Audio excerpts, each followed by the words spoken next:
Welcome to another episode of The Scary Show, where we discuss things that keeps you awake at night.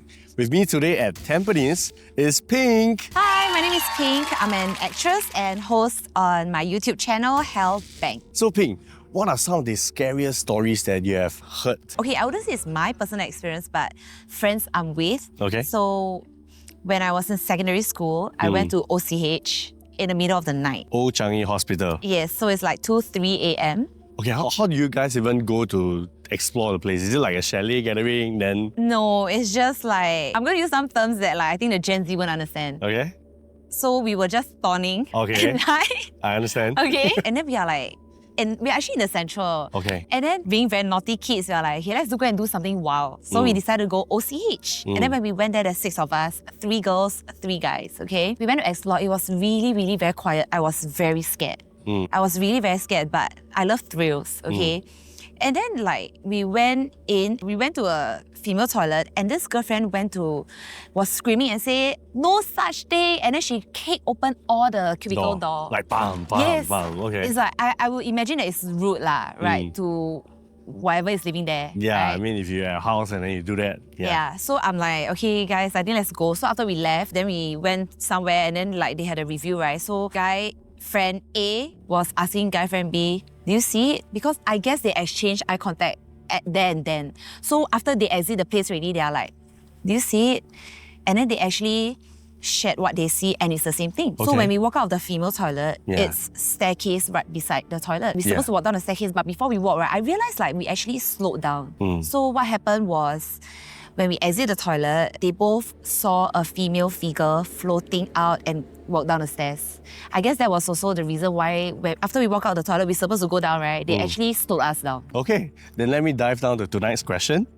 What is one thing that keeps you awake at night? I would say I'm actually pretty much of a daredevil, but I'm a thrill seeker, but I think before going surgery. What surgery are you referring to? Okay, any sort of surgery, but particularly I did plastic surgery. Okay. So I did double eyelid surgery. The night before, right, I just couldn't sleep. I would think about a lot of things what if, I never walk out of the operating theatre or anything. Yeah, because anything can happen. Yep. It could be just a very minor surgery where the doctor will tell you the chances of survival is 99.9%, but what if I'm the 0.1%? This is an interesting topic because now we're talking about plastic surgery. But actually, yours is double eyelid, right? Yes. Is anything else? No, but the thing is that right after I do double eyelid, right, I feel my whole feature changed compared to my Single eyelid look. Yes, and it really looks like I did a lot of things. But I'm fine with that.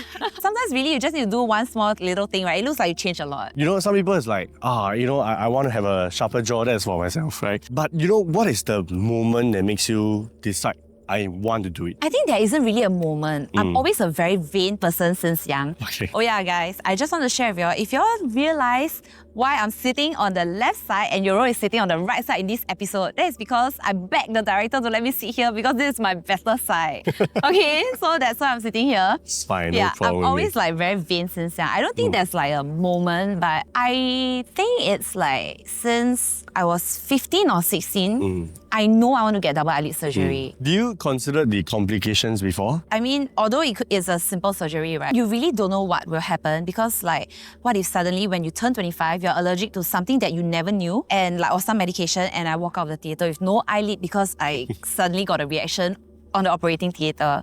Yeah, and I actually have a friend who did Botox and she passed away in the clinic. Oh, maybe that's why you have that fear. Yes, Because so, it's someone that close to you that had this low chance happening. Yes. So I mentioned, my double eyelid is not permanent, right? Yeah. I didn't do the permanent procedure. So the second time, right, actually makes me even... More nervous. Yeah, I have even more fear. Yeah, because really anything could happen. Then why a temporary one and not a permanent one? One time, that's it. The whole life you're gonna have double eyelid. I did think of doing a permanent one, but the doctor look at my eyes and everything, right? He suggested, because there's many different kind of procedures for double eyelid. He So decided said, he want to make 3 times of your money than 1 time, right? oh my God, now you say this, I feel very unhappy. I've never thought of that. My goodness, probably. Yeah, so what was his explanation?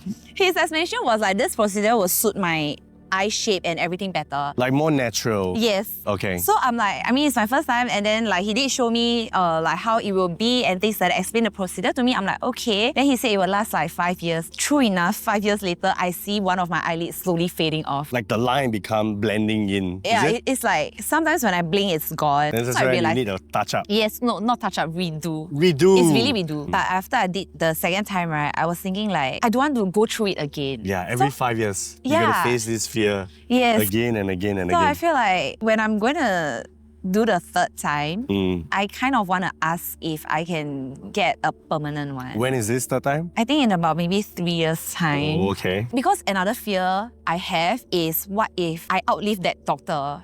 You know? And then that doctor that I trust for so many years is gone. Then after that, I need to like find somebody else to trust. So Ping, what makes you decide to join the media industry? I think I always love to be in front of the camera. Right. Yeah, so I've joined like modeling competition, I've joined pageants, and then after that, I think that's how I got in touch with the media industry.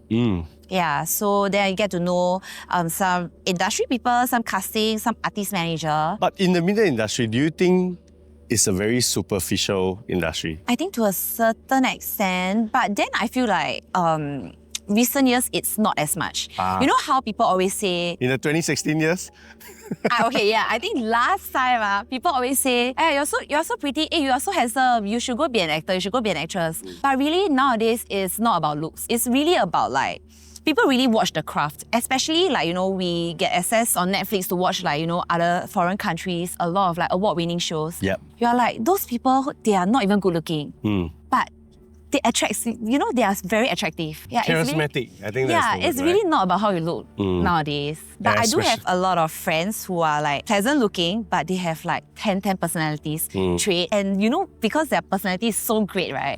They just look better and better. You get what I mean? What advice would you give for other girls who maybe are not so confident about their look? Like, let's say they really thought about, you know, going under the knife, but they have never had the courage to do that. And then maybe friends around them also give them this advice, like, hey, you don't have to because you have personality. I would really say anybody, okay, be it girls or guys, right, that wants to go under the knife, do it for yourself. And not because other people give you a suggestion or other people tell you to do it or other people says, I think you will look better like that. No, only do it if you yourself really think you want to do it. Whether it's plastic surgery or not plastic surgery, as long as it makes you feel good, it's okay, right? And nobody is there to judge you. Or even if there is, you don't have to listen to them. What do you think of the beauty standards of guys as well? Because nowadays, not just girls, right? Even guys go under the knife. Sometimes I go to the mall and walk, you know, some guys already put on makeup on their daily basis.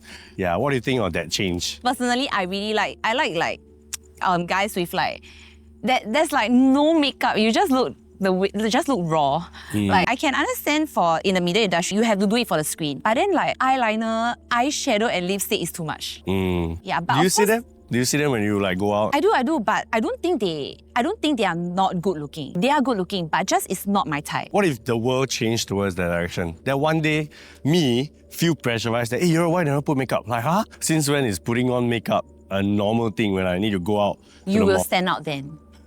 You will be the one who stand out. I feel very comforting because I think I'll never... I feel for guys, we are lazy to do it. I mean, for me. No, I think it's not lazy also. It's just not natural. I don't know, but it's really, all this is just for the girls. It's only in the recent years that guys started putting on makeup, eyeliner and everything. But whatever makes you happy, right? Sometimes I do look at guys and I'm like, how did he wing the eyeliner? His eyeliner looked better than mine. There's something for you to learn from. Yeah, sometimes I really do agree that they look very good. So Ping, you mentioned that the night before you go for a surgery is when all your fear comes in. How do you cope? Then what do you tell yourself in your mind? You just have to fight through this and, you know, you'll wake up and walk out of the OT looking like a most gorgeous person in the world. And then all this is worth it. Yes. Thank you, Ping. Thank you. Sleep tight, everyone, if you can. We'll be back with more stories to haunt your dreams. Until then, stay curious, stay cautious, and stay scared.